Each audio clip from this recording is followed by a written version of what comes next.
Hi buddies, this is an update for work in progress.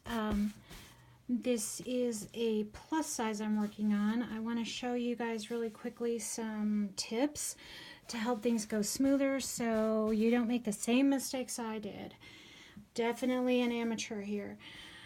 Okay, well, first off, just to remind everybody, the Brene, some of it's thicker than the other cottons, and the P-hook isn't always the best. Drop down to a 10 or 10.5, whatever you have, for the other cottons and see if it works. This is the robin egg plus size. I'm going to show you the measurements.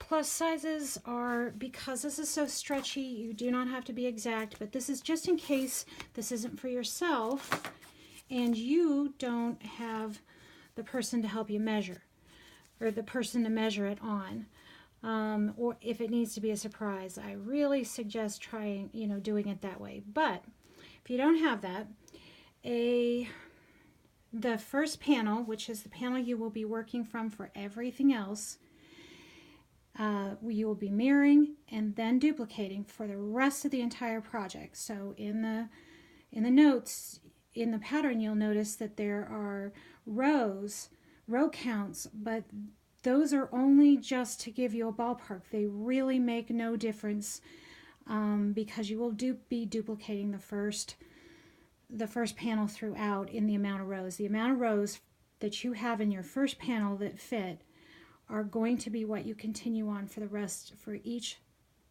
quarter of the bodice. Okay, so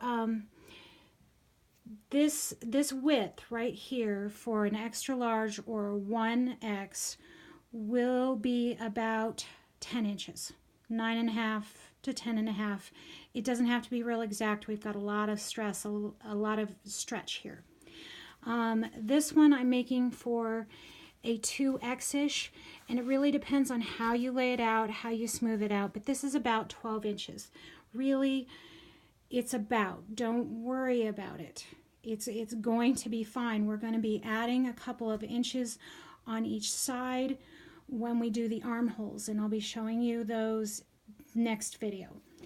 Okay, I just wanted to make this easy for you. Now, the part I wanted to show you is right here. When I began to do my reverse taper, I put a marker right there to mark it, because marking it later on is really hard and requires a lot of counting.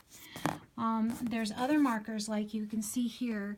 This isn't 4 stitches. This is just 2 magnetic balls.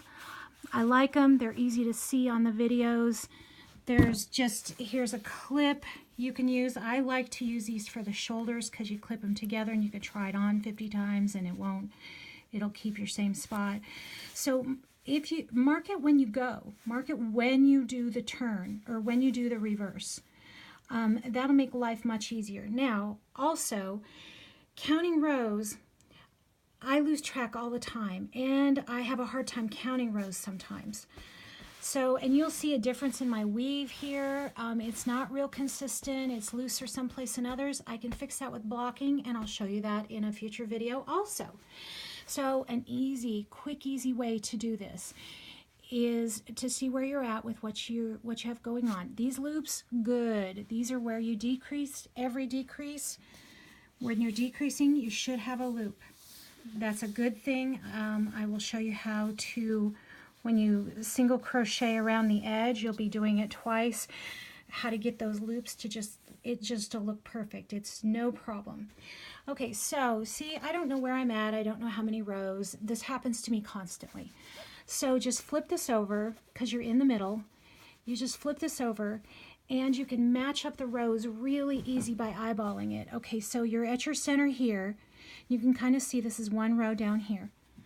Okay, and you match these two up. Now they're not the same, but these, every little loop you see here, one sticks out further and one's just a turn.